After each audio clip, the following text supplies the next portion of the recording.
لله رب العالمين والعاقبة للمتقين والصلاة والسلام على أشرف الأنبياء وإمام المرسلين وعلى آله وأصحابه وأهل بيته أجمعين أما بعد فأعوذ بالله من الشيطان الرجيم بسم الله الرحمن الرحيم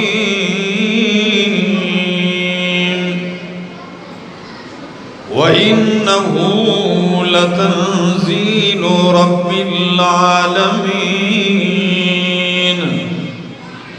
نزل به الروح الأمين على قلبك لتكون من المنذرين بلسان عربي مبين وإنه لفي زبر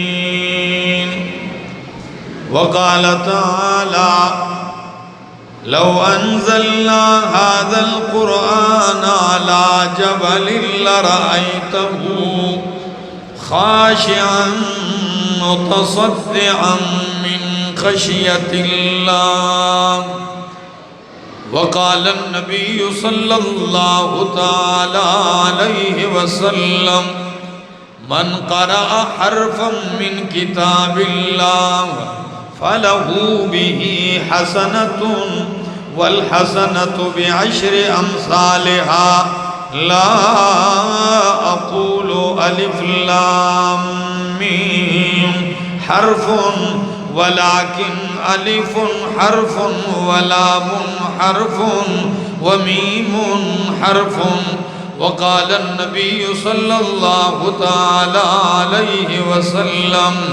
إن لله أهلين من الناس قالوا ومن هم يا رسول الله قال أهل القرآن هم أهل الله وخاصته سبحان ربك رب العزة عما يصفون وسلام على المرسلين والحمد لله رب العالمين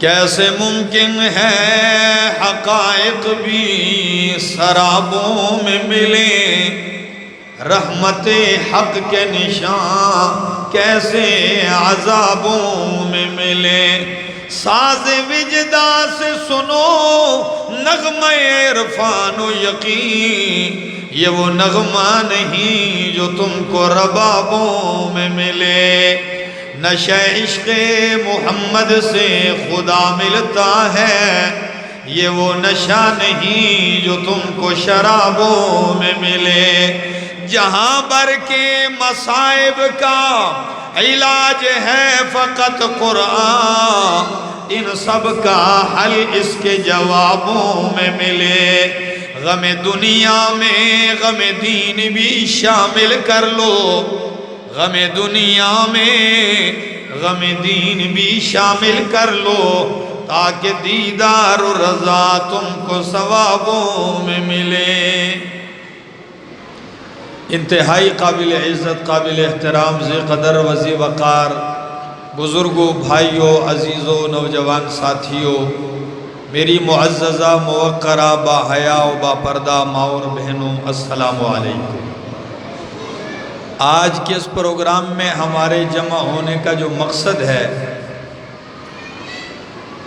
وہ کوئی شادی اور دنیاوی غرض نہیں بلکہ آج کے اس پروگرام میں ہم جمع ہوئے ہیں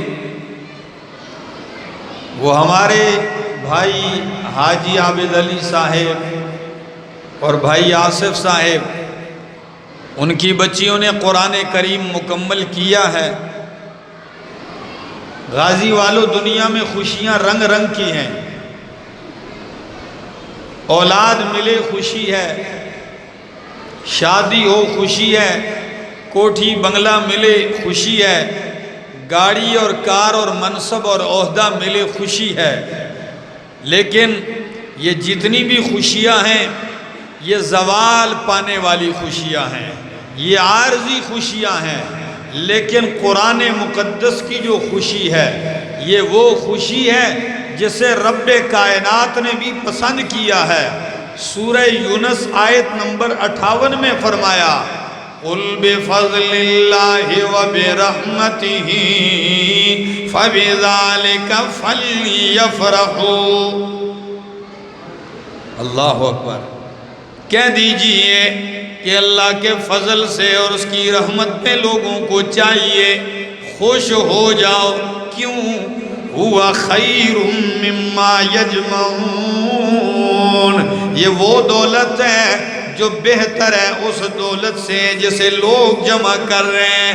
کوئی سونا چاندی ہیرے جواہرات اکٹھے کر رہا ہے، کوئی اپنے سینے میں رب کا قرآن اکٹھا کر رہا ہے۔ سب سے بڑی دولت ہے یہ، اور یہ حقیقی خوشی ہے۔ آپ یقین کریں، ہر آدمی اپنے اپنے انداز سے قرآن کریم کے فضائل بیان کرتا ہے کہ کتنی فضیلت والی کتاب ہے۔ علماء اپنی انداز سے، شعراء اپنے انداز سے لگے ہوئے ہیں۔ لیکن غازی والوں، ایک بات یاد رکھنا، جتنی بھی فضیلتیں بیان کی جائے ساری اپنی جگہ درست ہیں، لیکن قرآن کی سب سے بڑی فضیلت یہ ہے کہ یہ میرے رب کا کلام ہے۔ یہ کس کا کلام ہے؟ یہ رب کا کلام ہے۔ جیسے میں بول رہا ہوں، میں متکلم ہوں، یہ میرا کلام، میری صفت ہے۔ قرآن رب کا کلام ہے تو یہ رب کی صفت ہے۔ یہی وجہ ہے کہ قرآن حادث اور فانی نہیں، مخلوق پہ فنا آئے گی، لیکن قرآن مخلوق نہیں، یہ میرے رب کی صفت ہے، اس پہ فنا نہیں آئے گی۔ یہ ایک مسئلہ تھا، ہارون الرشید کا بیٹا تھا مامون۔ اس دور میں مسئلہ علمی اختلافی بن گیا کہ قرآن مخلوق ہے یا اللہ کی صفت ہے، غیر مخلوق ہے۔ اس دور میں اہل سنت کے امام احمد ابن حنبل رحمہ اللہ تھے۔ انہوں نے آواز اٹھائی کہ القرآن کلام اللہ غیر مخلوق، کہ قرآن اللہ کا کلام ہے، یہ مخلوق نہیں ہے۔ بادشاہ بھی دوسری طرف، جو بادشاہ کے مولوی تھے جن کو انہوں نے خریدا تھا، وہ سارے دوسری طرف کبھی کہتے دیکھو جی قرآن کاغذ پہ لکھا ہے، کاغذ مخلوق ہے، کاغذ پھٹتا بھی ہے، کاغذ بوسیدہ بھی ہوتا ہے تو قرآن بھی بوسیدہ ہوتا ہے، قرآن کاغذ جلاؤ تو جلتا بھی ہے، پانی سے مٹاؤ مٹتا بھی ہے۔ یہ وہ اپنے اپنے دلائل پیش کر رہے تھے۔ لیکن امام احمد ابن حنبل نے فرمایا اتنی بات تو پکی ہے کہ قرآن پہ رب نے تکلم کیا ہے، قرآن رب نے بیان کیا ہے، رب کی زبان سے نکلا ہے، رب کی ذات سے نکلا ہے، اس لیے یہ کبھی فانی اور حادث نہیں ہو سکتا۔ اب بادشاہ کو اس مسئلے سے کیا دلچسپی، لیکن اتنی دلچسپی لی اس نے کہ امام احمد ابن حنبل کو گرفتار کرنے کا حکم جاری کر دیا، پکڑ کے لے آؤ، جیل میں ڈال دیا، روزانہ مارا جا رہا ہے۔ اور کہنے والے کہتے ہیں، افسر آتے ہیں کہتے ہیں سائن کر دو، لکھ دو کہ قرآن مخلوق ہے، فانی ہے۔ احمد ابن حنبل کہتے ہیں ایتونی بدلیل من الکتاب والسنہ، رب کے قرآن سے کوئی دلیل لے آؤ یا مصطفیٰ کے فرمان سے کوئی دلیل لے آؤ، تمہیں مارنے کی بھی ضرورت نہیں پڑے گی، تمہیں پیسے دینے کی بھی ضرورت پڑے گی نہیں، میں بغیر زبردستی کیے مان جاؤں گا، لیکن دلیل رب کے قرآن سے پیش کرو یا نبی کے فرمان سے پیش کرو۔ ہوتی تو وہ پیش کرتے۔ بادشاہ بضد تھا کہ یہ نہیں ماننا پڑے گا آپ کو۔ روزانہ 74 سال کی عمر ہے۔ کتنی عمر؟ اللہ اکبر! 74 سال کا بوڑھا جو چلنے کے لیے بھی پریشان ہے، اسے میدان میں لایا جاتا ہے اور ان کی ننگی پیٹھ پہ کوڑے مارے جاتے ہیں، لیکن احمد ابن حنبل اپنی بات پہ اڑے ہوئے ہیں۔ کسی نے پوچھا حضرت آپ کے ساتھ جیل میں ایک قیدی بند ہے اور وہ قیدی ہے بھی ڈاکو، کیا ہے؟ ڈاکو ہے، جب وہ گزرتا ہے آپ اس کی اتنی عزت کرتے ہیں، اس کے احترام میں کھڑے ہو جاتے ہیں، اس ڈاکو میں کیا کمال ہے؟ غازی والوں سنیے، دل پہ نقش کر دیجئے۔ کہنے لگے تمہیں کیا معلوم یہ ڈاکو کون ہے؟ کہا جی کون ہے؟ کہنے لگے ایک دن جب میں مار کھا کے آیا، ننگی پیٹھ پہ کوڑے کھا کے آیا، جب میں آتا ہوں اپنے کمرے میں جیل خانے کے، یہ ڈاکو میرے کمرے میں آ گیا اور مجھے کہنے لگا احمد تجھے پتا ہے کہ میں اس دور کا بہت بڑا ڈاکو ہوں، حکومت نے مجھے گرفتار کیا ہے، میری چمڑی ادھیڑ دی ہے، کوڑے مار مار کے تھک گئے ہیں، لیکن میں نے انکار کیا ہے، مجھے مار کے اقرار مجھ سے نہیں کروا سکے۔ میرے سامنے کہنے لگا حالانکہ چوریاں کی ہیں، ڈاکے میں نے کیے ہیں، لیکن اتنا مارنے کے باوجود بھی مجھے سلبا نہیں سکے، میں نہیں پھسلا ہوں۔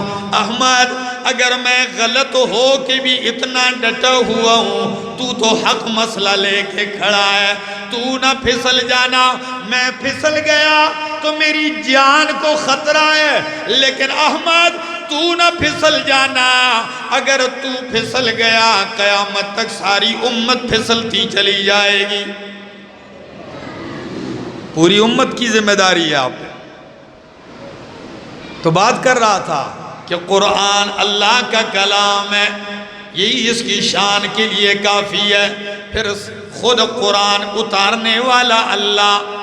جب آپ سورہ بقرہ شروع کرتے ہیں تو آپ یہ 3 لفظ ضرور پڑھتے ہیں، حرف الف لام میم، الف لام میم۔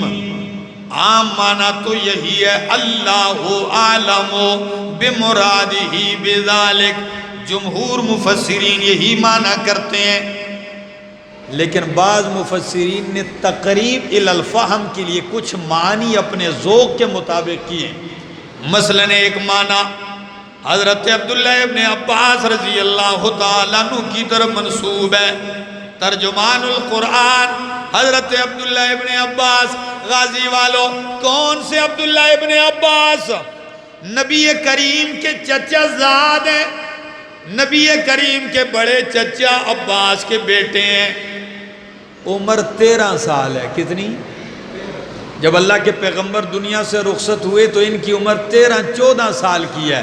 اب آپ 13-14 سال کے لڑکے کو پہلی صف میں کھڑا ہونے نہیں دیتے کہ بچے پیچھے چلے جاؤ، لیکن رب کعبہ کی قسم 13-14 سال کی عمر میں صحابہ عبداللہ ابن عباس کو حبر الامت ترجمان القرآن کہتے تھے، امت کا سب سے بڑا عالم، قرآن کا ترجمان کہتے تھے۔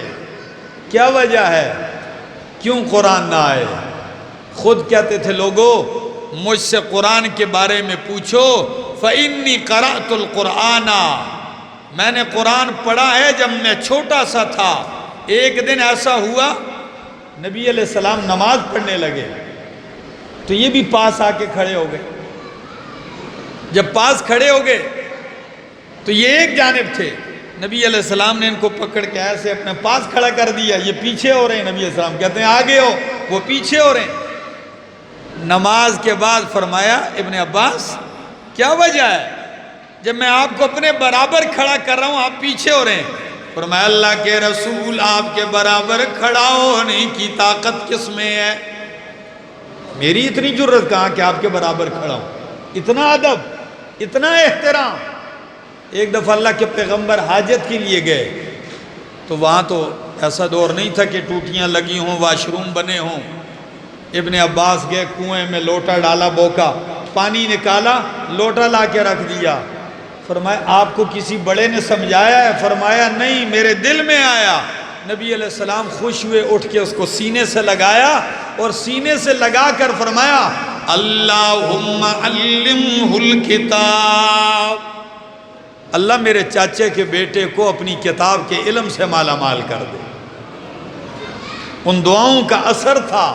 تو یہ عبداللہ ابن عباس رضی اللہ تعالیٰ عنہ فرماتے ہیں الف سے مراد اللہ، لام سے مراد جبریل اور میم سے مراد محمد مصطفیٰ صلی اللہ علیہ وسلم. تو غازی والو، الف سے مراد اللہ تو اللہ قرآن بھیجنے والا، لام سے مراد جبریل تو جبریل قرآن لانے والا، میم سے مراد محمد مصطفیٰ صلی اللہ علیہ وسلم تو ان کے سینے پہ قرآن اترنے والا.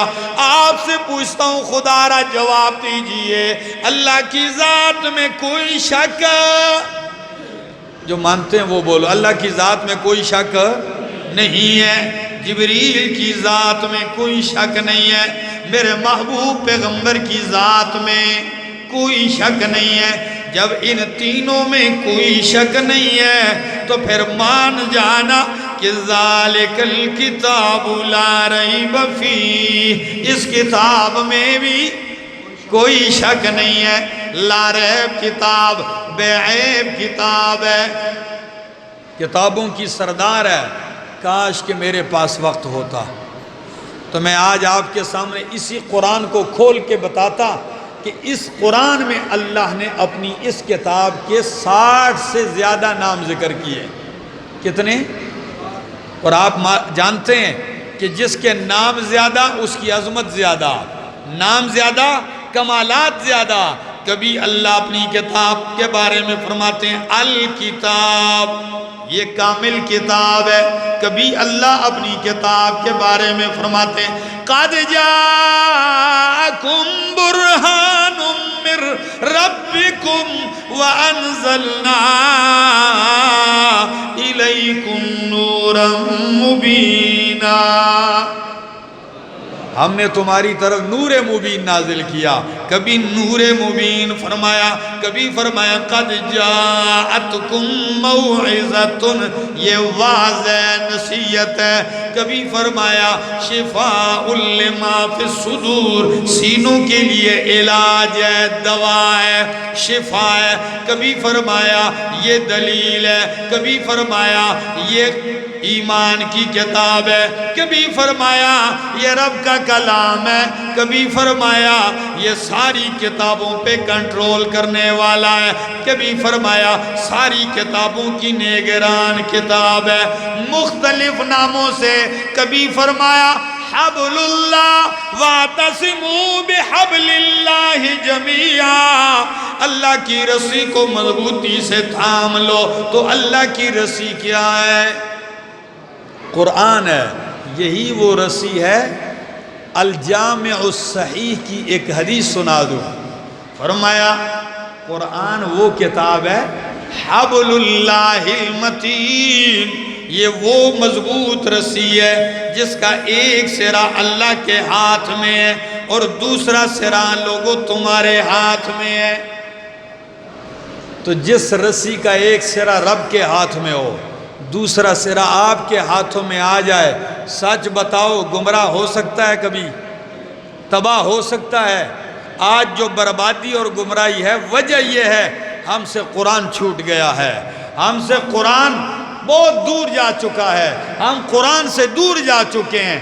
قرآن پس پش ڈال دیا ہے. ہم آگے کی طرف جا رہے ہیں، قرآن دوسری سمت جا رہا ہے. وجہ کیا ہے؟ ہم نے قرآن کو صرف اتنا جانا ہے، چوم لیا، اوپر رکھ لیا. ہم نے قرآن کو صرف اتنا جانا ہے کہ بس اونچی جگہ رکھ دو. ہم نے قرآن کو صرف اتنا سمجھا ہے زمین قبضہ کرنی ہو عدالت میں قسم اٹھا لو. جرگے میں قسم اٹھا لو، ناجائز کو جائز کرنے کے لیے اس کے اوپر ہاتھ رکھ دو۔ ہم نے قرآن کو صرف اتنا سمجھا ہے، بچہ ڈر رہا ہے تعویذ لکھ دو، گائے دودھ نہیں دیتی تعویذ لکھ دو، بھینس دودھ کم دیتی ہے تعویذ لکھ دو۔ ہمارے ایک دوست ہیں، وہ میں ان کے پاس گیا تو ان کے ڈیرے پہ بیل باندھا ہوا تھا۔ بیل جانتے ہیں نا، اس علاقے میں بیلوں کا مقابلہ ہوتا ہے، دانداں دی لیک ہوندی ہے، بیل دوڑاتے ہیں۔ تو میں نے دیکھا تو کونے میں بیل باندھا ہوا ہے، میں نے کہا یہ کس لیے رکھا ہے؟ کہنے لگے یہ تو بڑے مقابلے جیتا ہے۔ جب میں نے قریب جا کے دیکھا تو اس کے سینگ کے ساتھ تعویذ لٹک رہا تھا۔ تو میں نے پوچھ لیا، میں نے کہا ماشاءاللہ خیر ہو، یہ کس لیے؟ کہنے لگے جی آپ کو معلوم نہیں ہے، میں نے 5000 روپے کا تعویذ کروایا ہے تاکہ یہ پہلا نمبر لے۔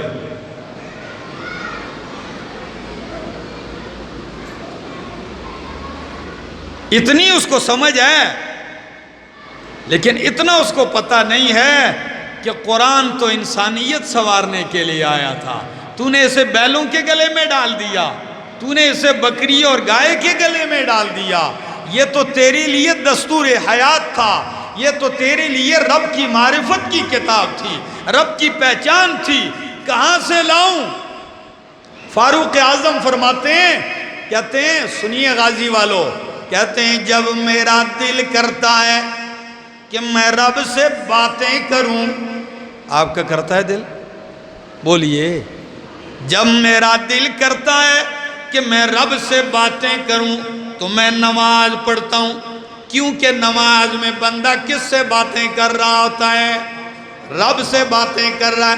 الحمدللہ رب العالمین الرحمن الرحیم مالک یوم الدین ایاک نعبد و ایاک نستعین اہدنا الصراط المستقیم صراط الذین انعمت علیہم غیر المغضوب علیہم ولا الضالین۔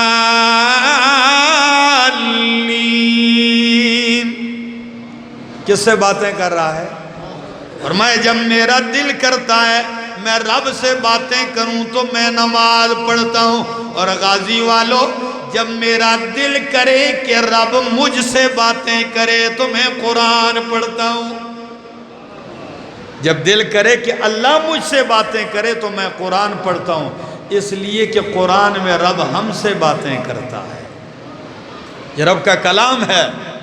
تو کتنی خوشی کی بات ہے، آپ کی بیٹی نے، آپ کی بچی نے، آپ کے بیٹے نے رب کا قرآن سیکھ لیا، معصوم زبان پہ رب کا قرآن جاری ہو گیا، معصوم اور پاکیزہ دل پہ رب کا قرآن نقش ہو گیا۔ کیا یہ معمولی اعزاز ہے؟ جو قرآن لوح محفوظ کی تختیوں پہ نقش تھا، لوح محفوظ کی تختی سے جبریل کے واسطے سے میرے پیغمبر کے دل کی تختی پہ نقش ہوا، اور میرے نبی کے دل کی تختی کے نقش ہونے کے بعد آپ کی زبان مقدس سے نکلنے کے بعد آج 14 صدیاں بعد آپ کے گھر کے کسی بچے اور بچی کے سینے کے اوپر نقش ہو گیا، تو اس سے بڑے اعزاز کی اور بات کیا ہے؟ خوشی تو آپ کو اس کی ہونی چاہیے۔ اللہ کرے یہ خوشیاں ہمیں نصیب ہوتی رہیں، زندگی باقی، ملاقات باقی۔ آخر دعوانا ان الحمدللہ رب العالمین۔ سیدنا و مولانا محمد وعلی آل سیدنا و مولانا محمد وبارک وسلم ثم صلی علیہ۔ یا حی یا قیوم یا ذا الجلال والاکرام، یا حی یا قیوم لا الہ الا انت برحمتک استغیث۔ اللہم لک الحمد کلہ ولک الثناء کلہ ولک الشکر کلہ ولک الملک کلہ وبیدک الخیر کلہ۔